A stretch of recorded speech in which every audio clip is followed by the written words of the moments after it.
읽으신 로마서 8장 31절에서 39절 말씀, 본문에 있는 내용대로 끊을 수 없는 하나님의 사랑에 대해서 오늘 말씀을 전하도록 하겠습니다.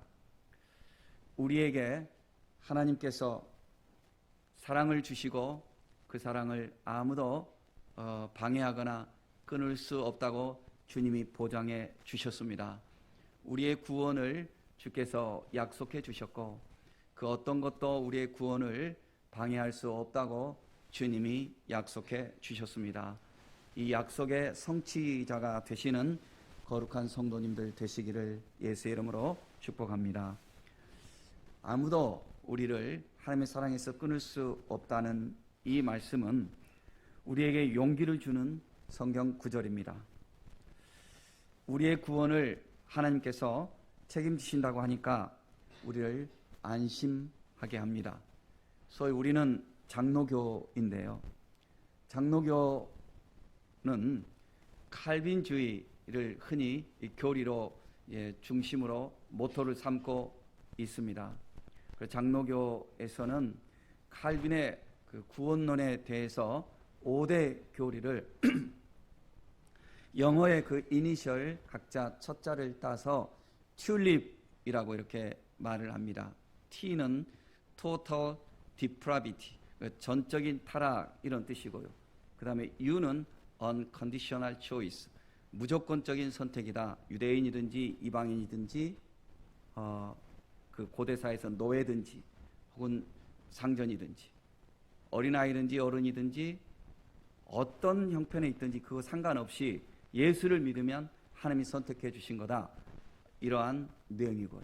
그 다음에 TUL, L은 Limited Atonement, 제한적 속죄 이런 말로서 주님께서 십자가에 달리신 것은 모든 인류를 위해서 문을 열어주신 거지만 제한적이다. 즉 예수님을 구주로 믿는 자들을 구원해 주신 거다 하는 그런 제한적 속죄를 또 말하고 있고요. TUL, 그 다음에 I는 Irresistible Grace, 하나님의 은혜는 저항할 수 없다. 하나님이 주시는 은혜는 아무도 가로채 갈 수 없다 하는 그런 뜻이고요. 그 다음에 마지막 TULIP니까 P는 Perseverance of Saints, 성도의 견인 이런 말로서 성도들의 신앙을 끝까지 하나님께서 견지할 수 있도록 성령께서 도우신다 하는 이러한 내용입니다. 그런데 이 내용을 보면, 교리적으로 보면 우리가 예수 한번 믿으면 하나님이 다 책임져 주신다는 말씀이니까 굉장히 우리가 감사하면서도 또 교리만 생각하면 방종할 수 있습니다. 왜냐하면 예수만 믿으면 내가 한번 믿고 세례 받았으니까 구원해 주실 거야. 여러분, 그러나 이거는 교리입니다. 교리는 성경의 말씀을 가지고 우리가 이해하기 쉽도록 울타리를 쳐주는 거와 같은 거예요. 교리가 우리를 구원해 주는 것 절대로 아닙니다. 그래서 이 칼빈주의 5대 교리를 장로교회에서 이렇게 강조하지만 한편으로는 이러한 내용들을 주장하는 사람들을 아주 울트라 칼비니스트라고 그래가지고 너무 극단적으로 교리만 의존하는 사람들이라고 이렇게 또 반성할 수 있도록 말하는 사람들도 있습니다. 왜냐하면 하나님이 모든 것 예정하셨고 하나님이 모든 것 주장하신다면 네가 어떻게 살든지 하나님이 다 알아서 하시니까 그럼 전도할 필요도 없지 않느냐, 이렇게 극단적으로 가면 그렇게 되는 거예요. 구원할 자를 다 구원하신다고 하셨으니까. 그건 아니라는 거죠. 그 교리는 한계가 있는 것입니다. 오늘 이 말씀 속에서 하나님이 우리의 사랑, 우리를 끝까지 사랑하시고 우리를 구원해 주신다고 말씀하시는데 과연 그럼 그것이 어떤 의미인지를 좀 잘 생각해 보고 말씀대로 우리가 잘 이해하고 예수님 잘 믿는 성도들이 되어야 하겠습니다. 하나님께서 우리를 구원하시고 끝까지 책임지신다고 오늘 말씀하셨는데, 그러면 누구를 그렇게 구원하시고 누구를 그렇게 끝까지 책임지시나요? 믿는 자들입니다. 예수를 구주로 믿는 자들입니다. 그런데 여기서 8장에서 쭉 진행되어져 오는 8장 앞에 7장도 마찬가지고요. 쭉 진행되어 오는 그 문맥에서 어떤 의미를 지금 말하고 있냐면은 당신이 유대인이든지 당신이 이방인이든지 당신이 전에 율법 생활을 했든지 당신이 율법을 전혀 모르고 있든지 당신이 과거에 어떠한 형편에 있었든지 당신의 현재의 상황이 어떤 상황이든지 그것이 우리의 구원을 책임질 수는 없는 것이다. 그런 의미인 것입니다. 중요한 것은 당신이 과거에 어떠했든지 지금까지 살아온 삶이 어떠했든지 중요한 것은 지금 이 순간부터 당신이 예수 그리스도를 구주로 믿고 그분이 나의 죄를 용서하시기 위해서 십자가에 달리시고 그분의 속죄 제사 십자가의 죽음이 하나님께 내 죄를 용서해 주시는 속죄 제사라는 사실을 믿고 그 믿음 안에서 살아간다면 율법을 지켰든지 지키지 않았든지 당신이 어떤 삶이었든지 과거에 당신이 오늘 예수 그리스도를 믿고 이 믿음으로 살아간다면 하나님께서는 조건 없이 당신이 예수 믿는 그 사실로 인해서 성령님을 당신에게 보내시고 성령님께서 당신 곁에서 당신을 지키시고 당신의 믿음 생활 끝까지 당신이 그분을 의지할 때 그분이 인도해 가신다. 이것은 당신이 유대인이든지 이방인이든지 당신이 어떤 사람이든지 간에 아무도 그런 것 때문에 당신을 방해할 수 없다. 그 어떤 것도 당신의 운명을 방해할 수 없다. 오직 하느님이 당신의 운명을 책임지시고 끝까지 구원에 이르도록 하나님이 당신을 지키신다. 그러므로 당신은 하나님 품에 거하거라. 예수님을 믿고 하나님 품에 거하거라. 그러면은 안심해도 좋다. 의심하거나 불안해하지 말라. 내가 이렇게 했는데 또 절기도 지켜야 돼? 내가 예수 믿는데 올해 운세가 나를 어떻게 내 운명, 내 시와 때가 동양 사람들 어떻게 주장을 해? 그러지 말아라. 오직 예수 안에 있으면 그 어떤 것도 어떤 천사나 이렇게 말할 때는 그 천사가 선한 천사도 있지만 악한 천사도 있는 거예요. 사탄. 그 어떤 것도 당신의 운명을 방해할 자가 없다. 당신이 하나님 안에만 거한다면 이 말씀인 것입니다. 그러므로 이 말씀의 핵심은 당신이 주 안에 거하거라 이런 말씀인 것입니다. 내가 한번 예수 믿고 신앙 고백했다고 해서 무책임하고 방종하고 자만하여 살지 말고 내가 지금 오늘 이 순간 내가 예수 그리스도를 잘 믿고 있는지 그 자체를 네가 점검하라 이런 말씀인 것입니다. 네가 예수만 잘 믿으면 네가 예수만 믿으면 다른 어떤 것도 의심할 필요도 없고 불안해하거나 염려할 것이 없다. 하나님의 사랑 안에서 안심하거라 이런 말씀이십니다. 여러분 그렇다면 하나님은 우리가 예수를 믿으면 왜 이렇게 책임지시고 지켜주실까요? 생각해 보세요. 여러분 저도 이 설교 준비하면서 어떤 때는 다른 분들의 설교도 제가 읽어봅니다. 많이 고민했습니다. 대답이 잘 나오지가 않아요. 제가 이 설교 준비할 때 이건 너무나 유명한 본문이지만 제가 하나님 성도들에게 어떻게 증거할까요? 할 때 한 주간 동안 많이 씨름하게 되었습니다. 그러면서 나에게 성령 안에서 나에게 깨달아진 하나님의 말씀입니다. 왜 하나님이 우리를 책임지시지? 왜 책임지시지? 이것은 하나님의 중요한 것은 하나님의 약속이기 때문에 우리를 책임지시는 것입니다. 여러분, 내가 약속을 잘 지키려고 자만하게 말한 것처럼 들린다면 용서하시고 노력하는 편입니다. 지나가다가도 누구에게 이야기를 했으면 난 그것을 지키려고 합니다. 그러다 보니까 지나가는 말로 누가 교회 온다고 하면 나는 그 사람 꼭 오는 걸로 알고 있습니다. 그런데 사람들은 인사로 그렇게 한다고 그러더라고요. 저는 사람이 말하는 바는 반드시 지키는 것이 그 사람의 인격이라고 저는 믿는 사람입니다. 내가 능력이 없어서 기억하지 못해서 지키지 못한 거 혹 있을 수 있지만 말하는 바를 지키려고 애를 씁니다. 그래서 저희 스승 목사님 김창인 목사님께서 늘 설교하실 때 3번 설교하시면 1번 정도는 이 말씀 꼭 나왔는데, 성도의 말은 약속 수표와 같아야 된다.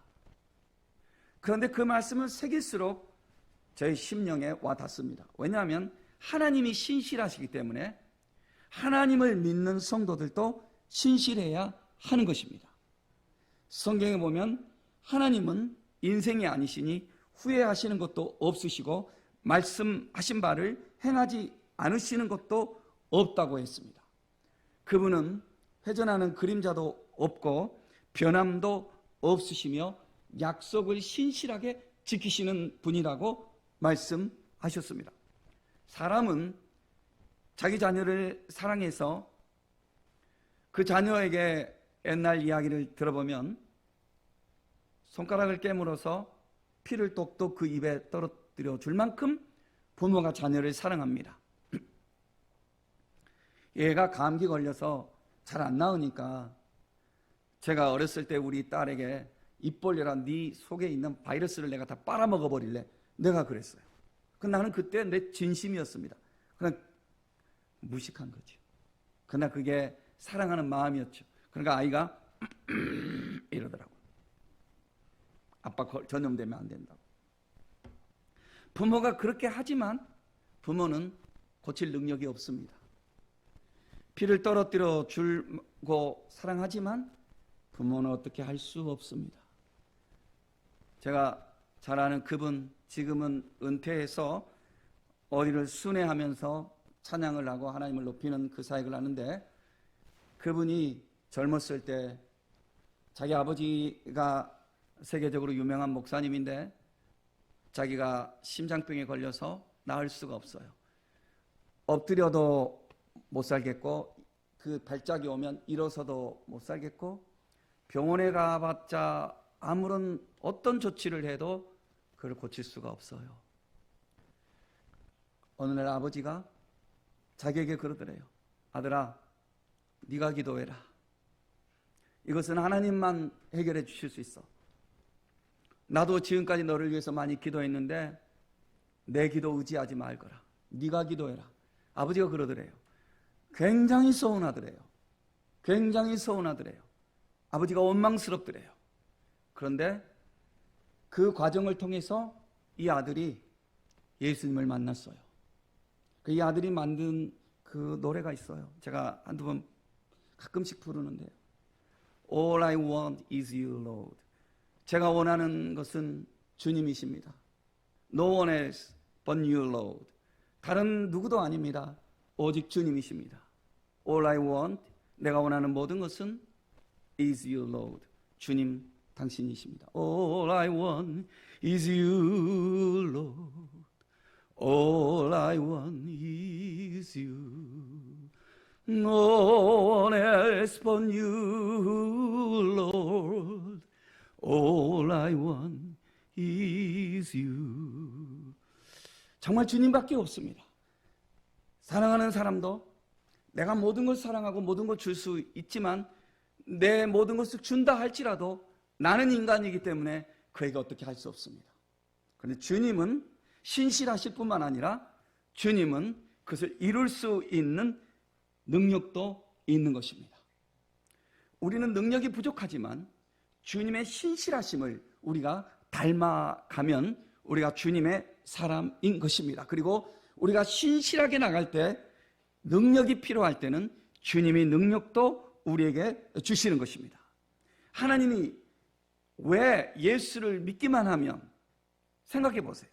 예수를 믿기만 하면 하나님이 왜 우리를 구원해 주시는가? 사람은 약속을 해놓고 잊어버릴 수도 있어요. 사람은 약속해놓고 능력이 없어서 지킬 수 없는 것도 많아요. 그러니까 하나님은 신실하시기 때문에 그것을 기억하실 뿐만 아니라 하나님은 완벽하시고 완전하시고 무한한 능력자이시기 때문에 그 약속을 또한 성취하실 수 있어요. 그래서 우리가 예수를 믿으면 그 어떤 것도 하나님의 사랑에서 끊을 수 없다고 하는 그 근거는 하나님의 약속이 있기 때문에 가능한 것입니다.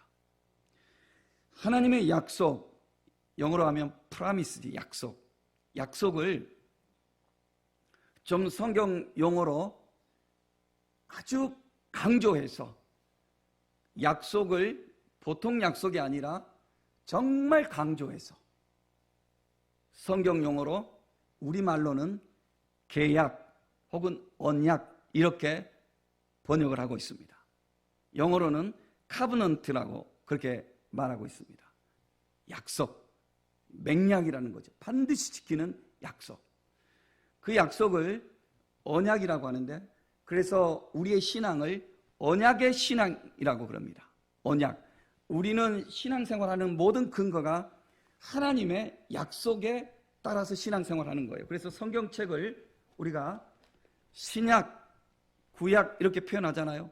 그래서 구약을 old, 지난 것, 그러니까 예전 것, 테스트먼트가 약속이란 말입니다. 계약이란 말이에요. 그 다음에 신약을 New Testament, 새로운 또 최근에 주어진 약속이라는 거죠. 그래서 성경은 테스트먼트입니다. 약속입니다. 약속이에요. 그래서 이거를 계약 신학으로 번역을 할 때는 카브넌트라고 그렇게 말을 합니다. 그런데 성경에 있는 제가 이게 표현하는 용어들은 주보에 여러분 읽어보면 다 나오니까 나중에 보시면 됩니다. 성경에서 하나님이 우리하고 약속을 맺을 때 그때 그 약속을 히브리어로 구약 성경에서 표현할 때 그것을 뭐라고 했냐면 베리트라고 그랬습니다. 베리트는 어떤 의미가 있냐면 그 약속을 맺을 때 구약에서 보면 짐승을 잡아서 가운데 이렇게 쪼갰습니다. 그러면은 이것은 어떤 상징이 들어있냐면은 이 약속은 생명을 담보로 해서 맺은 약속이다. 이 약속을 지킬 수 없는 자는 죽음이다. 그러나 이 약속을 지키는 자는 영원한 생명이다. 그런 상징성이 거기에 담겨 있는 것입니다. 그런데 약속이라고 할 때 여러분 인간 세계에서 약속은 한쪽이 그 약속을 어기면 그 약속 자체가 깨져버립니다. 예를 들어서 여러분 만약에 우리가 지금 미국하고 대한민국하고 군사적으로 운명 공동체처럼 그렇게 가게 되어 있습니다.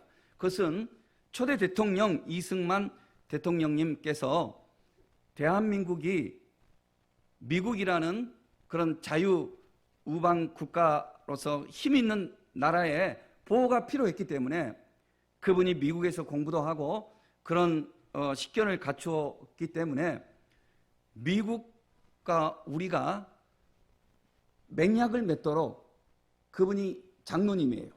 그러니까 그분은 성경적인 것을 많이 활용하신 분이에요. 맹약을 맺을 수 있도록 미국과 한국이 조약을 맺은 겁니다. 그래서 그 조약을 맺었기 때문에 보통 사람이 인격적으로 믿을 수 없는 사람들은 약속 잘 안 지키잖아요. 나라도 마찬가지예요. 국가도. 누가 선진국인가? 누가 후진국인가? 어떤 사람들은 힘 있으면 선진국이라고 이런 말을 하는데 어떤 사람들은 그거는 하드 파워, 뭐 돈이라든지 무기라든지 이런 것만 갖춘 선진국은 하드 파워. 그거는 하드 파워 뭐라고 표현해야 되죠? 그거는 겉으로 드러나는 그런 등치만 있는 그런 능력이라는 거죠. 진정한 선진국은 소프트 파워가 있어야 된다는. 소프트 파워가 뭐냐면 국민성이 얼마나 진실한가, 그 나라가 질서가 있는가, 그 나라의 문화 속에 흐르는 어떤 그런 의식 구조들이 신실한가, 이것이 그 나라의 진정한 선진국이 될 수 있는 조건이라고 그럽니다. 그래서 어떤 특정한 나라를 말하기가 좀 조심스럽지만 우리 곁에 있는 어떤 나라, 덩치가 크고 그럴지라도 그 소프트 파워가 믿을 수 없기 때문에 세계인들이 그 나라를 싫어하는 것입니다. 선진국으로 인정하지 않는 것입니다. 정직성이 부족하기 때문에. 사람이, 여러분, 주님을 닮은 사람들은 신실성이 있어야 되는 것입니다. 그런데 이 나라나 혹은 조직이나 개인이나 그 사람 자체는 그 약속을 지키려고 애를 쓰다가 만약에 변심이 되면 그걸 깨뜨려 버리면 그 문서는 아무런 의미가 없는 것입니다. 만약에 미국이나 대한민국 한쪽에서 우리 그 약속 그거 필요 없어 라고 해버린다면 그건 이제 깨져버리는 거죠. 그건 필요 없는 거죠. 이것은 인간 세계에 있을 수 있는 약속입니다. 이것은 영어로 표현해서 좀 그렇지만 프라미스, 인간의 약속은 그럴 수 있습니다. 그런데 성경에서 말하는 이 베리트, 생명을 담보로 해서 세운 그 약속을 우리가 카브넌트라고 그렇게 표현을 하는데, 카브넌트, 그 약속은 한쪽이 약속을 어겨서 깨지면 그 사람은 떨어져 나가요. 그 약속을 깨는 그 사람은 떨어져 나가지만 이것은 하나님이 세우신 언약이기 때문에 하나님께서는 이 약속을 파기시키지 않아요. 하나님께서는 이 약속을 끝까지 붙드시고, 다만 이 약속 안으로 들어올 수 있는 대상은 누구든지 나중에라도 이 약속 안으로 믿음으로 들어오기만 하면 이미 세우신 그 하나님의 언약은 그 사람들을 품고 이루어 나가는 거예요. 이것이 하나님의 신실성인 것입니다. 그러니 여러분, 이러한 약속을 소위 디아데케라고 합니다. 디아데케. 그러니까 순데케라는 말이 있고 디아데케라는 말이 있는데, 순이라는 것은 함께라는 뜻이거든요. 이것은 내가 너와 둘이 약속을 맺어요. 인간 세계에서도 이렇게 약속 맺잖아요.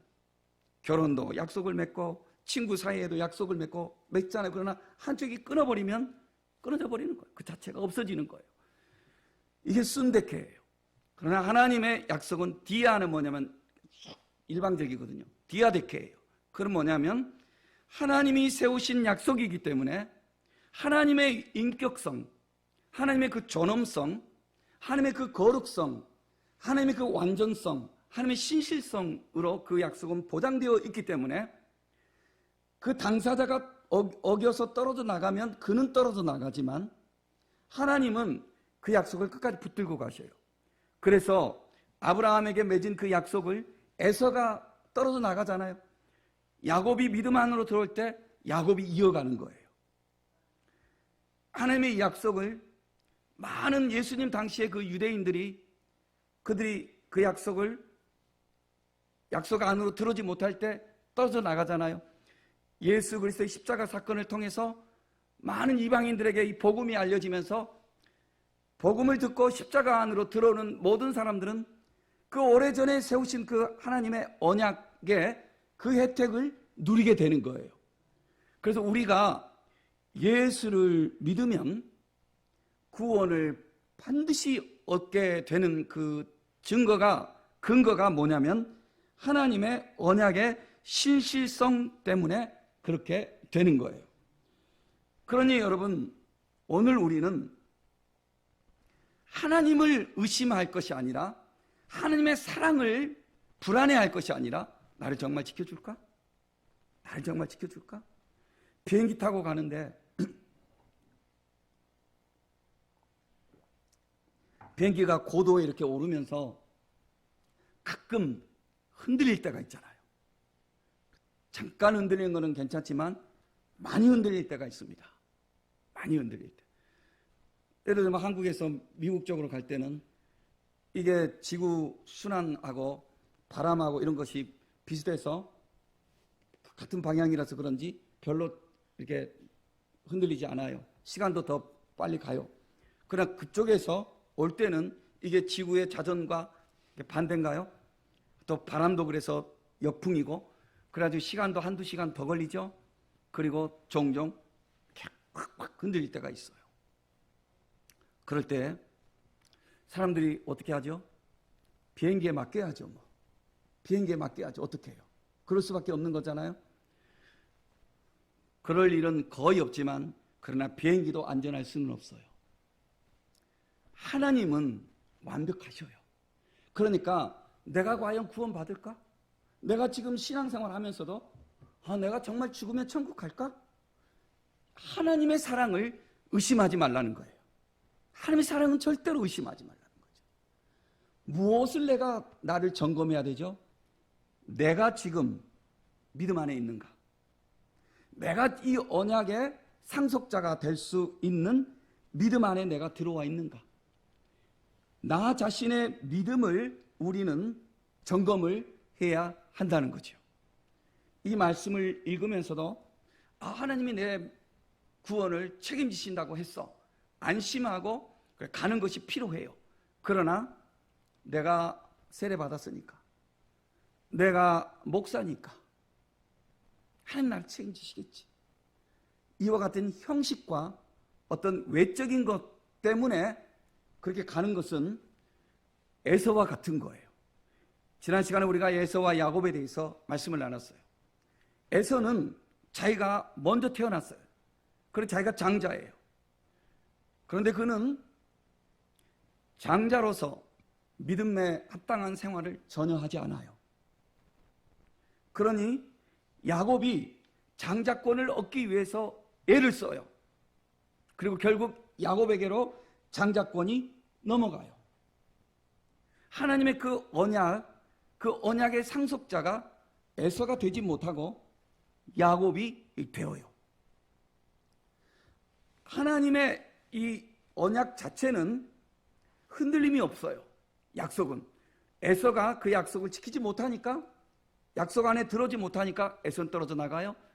그래도 하나님의 그 언약의 집은 허물어지지 않아요. 그 언약의 집으로 누가 들어와요? 야곱이 들어와요. 그러니 야곱이 그 언약을 이어가는 거예요. 이것이 오늘 우리에게 믿음이에요. 하나님이 이 언약의 집을 지어놨어요. 이스라엘 사람들은, 유대인들은 이 언약의 집 안에 자기들만 사는 줄 알았어요. 왜냐하면 자기들이 아브라함의 육신적인 후손이라고 그들을 믿었기 때문에. 하나님께서 원하시는 것은 육신적인 그런 조건의 후손이 아니라 믿음의 조건이에요. 믿음을 가져야 해요. 그러니 유대인들이 믿음 생활을 제대로 하지 못하고 그럴 때 그들은 그 집에서 추방당할 수밖에 없었어요. 이스라엘 백성이라 할지라도 아수르의 밥이 되었고 바벨론의 포로가 되었어요. 하나님은 흩어졌던 그들 중에서 믿는 자들을 다시 모아서 공동체를 세우시고 예수 그리스도를 보내셔서 누구든지 이제 예수를 믿는 오늘 저와 여러분들이 그 언약의 집 안으로 들어와서 믿음 생활을 할 수 있도록 하나님께서 우리를 구원해 주셨고, 오늘 우리가 그 구원의 집 안에 들어와 있으면 우리는 하나님의 사랑을 의심하지 말고 내 믿음을 점검해야 하는 거예요. 형식과 명분에 머물지 말고 믿음의 실상이 나에게 있는지, 내 생활 속에 진정한 믿음이 있는지 내가 나 자신을 살펴보아야 하는 거예요. 너희는 믿음 안에 있는가? 너희 자신을 시험하고 너희 자신을 확증하라. 예수 그리스도께서 너희 안에 계실 줄을 너희가 스스로 알지 못하느냐? 그렇지 않으면 너희는 버림받은 자니라. 그러므로 나의 사랑하는 자들아, 너희가 나 있을 때뿐 아니라 더욱 지금 나 없을 때에도 항상 복종하여 두렵고 떨림으로 너희 구원을 이루라. 주의 말씀은 오늘 우리에게 이렇게 증언하고 있습니다. 그렇다면 여러분, 오늘 저와 여러분들은 우리의 마음, 우리의 믿음을 살펴보아야 하겠습니다. 하나님의 사랑을 의심하지 말고 내 믿음이 바로 서 있는지 나 자신을 돌아봐야 합니다. 내 안에 말씀을 지켜나가는 열매가 있는가? 나는 지금 성령님의 인도를 받는 신앙생활을 하고 있는가? 말씀과 성령 안에서 나를 돌아보아야 하는 것입니다. 만일 너희 속에 하나님의 영이 거하시면 너희가 육신에 있지 아니하고 영에 있나니 누구든지 그리스도의 영이 없으면 그리스도의 사람이 아니라. 예수를 죽은 자 가운데서 살리신 이의 영이 너희 안에 거하시면 그리스도 예수를 죽은 자 가운데서 살리신 이가 너희 안에 거하시는 그의 영으로 말미암아 너희 죽을 몸도 살리시리라. 너희가 육신대로 살면 반드시 죽을 것이로되 영으로서 몸의 행실을 죽으면 살리니 무릇 하나님의 영으로 인도함을 받는 사람은 곧 하나님의 아들이라, 또 하나님의 딸이라. 지금 로마서 8장에서 앞부분에서 하신 말씀을 제가 지금 이렇게 읽는 것입니다. 이렇게 되어지는 상황 속에서 결국 하나님의 사랑을 우리에게서 끊을 자가 아무도 없다는 말씀의 결론이 여기에서 나온 것입니다. 너희는 다시는 무서워하는 종의 영을 받지 아니하고 양자의 영을 받았으므로 우리가 아빠 아버지라 부르짖느니라. 성령이 친히 우리의 영과 더불어 우리가 하나님의 자녀인 것을 증언하시나니 자녀이면 또한 상속자 곧 하나님의 상속자요 그리스도와 함께 한 상속자니 우리가 그와 함께 영광을 받기 위하여 고난도 함께 받아야 할 것이니라. 믿음 생활에는 영광이 있지만 그 영광에 이르기까지 고난도 겪을 수 있는 것입니다. 사람들이 왜 이 언약의 집에서 떨어져 나가냐면 바로 이 부분 때문에 그렇습니다. 에서가 장자권을 가졌으니까 어떻게 살아도 장자권을 그가 가질 수 있다면 얼마나 좋겠어요. 에서 입장에서 마음대로 살아도. 그러나 하나님의 그 거룩한 선물은 마음대로 사는 자에게 주어질 수가 없는 것입니다. 하나님의 거룩한 그 영원한 생명은, 영원한 그 약속을 얻을 수 있는 자는 거룩한 신앙생활을 해야 얻을 수 있는 것입니다. 이것이 때때로 우리에게 고난으로 주어질 수 있는 것입니다. 왜냐하면 우리의 육신은 믿음 안에 들어가려고 하는 것보다 육신의 본능은 세상적으로 가게 되어 있습니다. 그래서 우리는 우리 자신을 쳐서 복종시키는 이런 훈련이 필요한 것입니다. 성경에서 이것을 바울 사도는 내 몸에 나타난 그리스도의 흔적이라고 그랬습니다. 우리 안에 믿음 생활을 하기 위한 삶의 고군분투하는 믿음의 흔적이 나에게 있는가? 내가 말씀을 지키기 위해서 나는 내 육체와 싸우고 있는가? 나는 예배를 드리기 위해서, 나는 사랑을 실천하기 위해서, 나는 말씀대로 헌신하고 사랑하고 충성하기 위해서 나는 오늘 분투하고 있는가? 우리 자신을 돌아보아야 하는 것입니다. 이 싸움에 지지 않기 위해서 우리는 말씀을 붙들고 우리는 우리의 힘이 연약하니 성령님께 도움을 요청하는 기도를 하는 것입니다. 그리고 우리는 늘 주님과 함께하기 위해서 주님을 높이는 생활, 찬송하는 것입니다. 믿음 생활은 말씀의 열매가 있어야 증거가 나타나는 것이고, 믿음 생활은 성령과 동행해야 믿음 생활이 승리할 수 있는 것입니다. 누가 성령님께서 누구와 동행하시냐면은 주님의 영을 사모하는 자에게 성령이 동행하십니다. 믿음이 들어오는 사람은 절대로 이론적으로, 관념적으로 믿음을 말하지 않습니다. 믿음을 설명하기 위해서 이론적, 관념적인 부분이 필요하지만 믿음 생활은요, 실제적인 것입니다. 그리고 이 실제적인 것의 핵심은 뭐냐면 사랑입니다. 예수를 믿으면 예수를 사랑하게 되어 있습니다. 그분이 나의 구원을 주시는 분이라는 그 조건을 붙들기 위해서 그분의 이름만 부르는 것은 형식입니다. 그분이 나에게 구원을 주신 것을 내가 믿게 되면 그때부터 내 영혼은, 내 삶은 그분을 적극적으로 사랑하기 시작하는 것입니다. 그러므로 여러분이 예수님을 믿습니까? 그러면 여러분은 예수님을 사랑하십니까? 예수님을 사랑하시는 분이 예수님을 믿는 것입니다. 믿는데 사랑이 없으면 그 믿음은 실제적인 믿음이 아닐지 모릅니다. 예배를 드리고 말씀을 지키고 하는 것이 의무가 아닙니다. 나를 사랑하시는 그분, 나의 구원을 위해서, 하나님의 그 약속을 지키기 위해서 하나님이 베리트, 목숨을 담보로 세운 그 약속, 그 목숨, 내가 죽을 목숨, 내 목숨 대신 예수님이 십자가 앞에서 언약의 제물로서 베리트, 그 언약을 이루시기 위해서 약속의 제물로 자신의 몸을 십자가에 내어 주셨습니다. 이 약속 때문에 오늘 내가 예수님을 믿고 살아나는 것입니다. 이 사실을 믿으면 나는 주님을 사랑한다고 고백하게 되어 있습니다. 그리고 이 사랑 속에 성령님이 동행하시는 것입니다. 이 사랑은 끊을 수가 없는 것입니다. 라틴어 속담에 사랑은 모든 것을 이긴다, 모든 것을 극복한다, 모든 것을 정복한다, 그런 속담이 있습니다. 격언이 있습니다. 아모르, 사랑은 빈시트, 이깁니다. 옴니아, 모든 것을. 아모르 빈시트 옴니아. Love conquers everything. 사랑은 모든 것을 이긴다는 거죠. 사랑하기 때문에. 하나님은 우리를 사랑하시기 때문에 우리가 어떤 허물이 있든지, 우리가 어떤 조건이 있든지 그거 보지 아니하시고 우리의 영혼을 보십니다.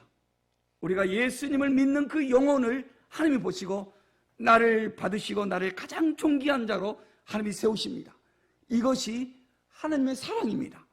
이 사랑을 우리가 알면 우리도 믿음을 어떤 조건으로 하지 않습니다.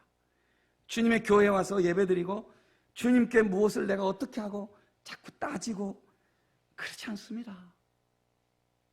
이전보다 더욱 사랑하기 원해서 눈물로 주님의 옥합을 깨뜨려 발을 씻겨드리는 그 심령으로 주님을 사랑하고 그 사랑으로 서로 섬기고 그 사랑으로 예배하고 그 사랑으로 찬송하고 그 사랑으로 주님 앞에 나오는 것이지 어떤 다른 조건이 아닙니다. 하나님도 우리를 어떤 다른 조건으로 보지 아니하시고 우리가 주님을 사랑하는 그 믿음을 보시고 하나님은 우리를 끝까지 책임지시는 것입니다. 믿으면 사랑하게 되어 있습니다. 많은 기도를 하려고 어떤 때 애쓸 필요 없어요. 주님은 우리에게 필요한 것 구하기 전에 주신다고 그랬어요. 필요하면 정말 필요하면. 우리의 기도는 주님께 사랑을 고백해야 돼요. 주님께 감사합니다, 감사를 고백해야 돼요. 그리고 우리는 주님의 명예를 높이는 삶을 살기 위해서 그것을 간구해야 돼요. 주님의 이름이 나의 삶을 통해서 높아지기를 원합니다. 주님, 내가 어떤 직업을 얻는 것 중요하고 내가 일용할 양식을 얻는 것 중요하지만 믿음이 들어오면, 주님을 사랑하면 동기가 달라지는 겁니다. 주님, 나에게 양식을 주옵소서의 그 기도가 주님, 내 삶에서 주님이 동행하는, 주님이 함께하는 그 증거가 나타나기를 원합니다. 이것이 먼저 주님의 나라와 주님의 의를 구하는 삶이 되는 것입니다. 내가 취직하고 내가 유명해지고 그것은 내 조건입니다. 내 구원입니다. 내 필요입니다. 그러나 내가 주님을 사랑하면 주여, 내가 저것이 필요한데 저것이 주의 영광을 위하는 것이라면 주님이 이루어 주옵소서. 주의 영광을 위하여 나를 써 주옵소서. 기도가 달라지는 거예요. 살아가는 삶의 방향과 목적과 의식이 달라지는 거예요. 이와 같은 주님의 성도로서 믿음을 이루고 구원을 이루며 하나님의 사랑을 끝까지 누릴 수 있는 성도들 되시기를 존귀하신 예수 그리스도 이름으로 축복합니다.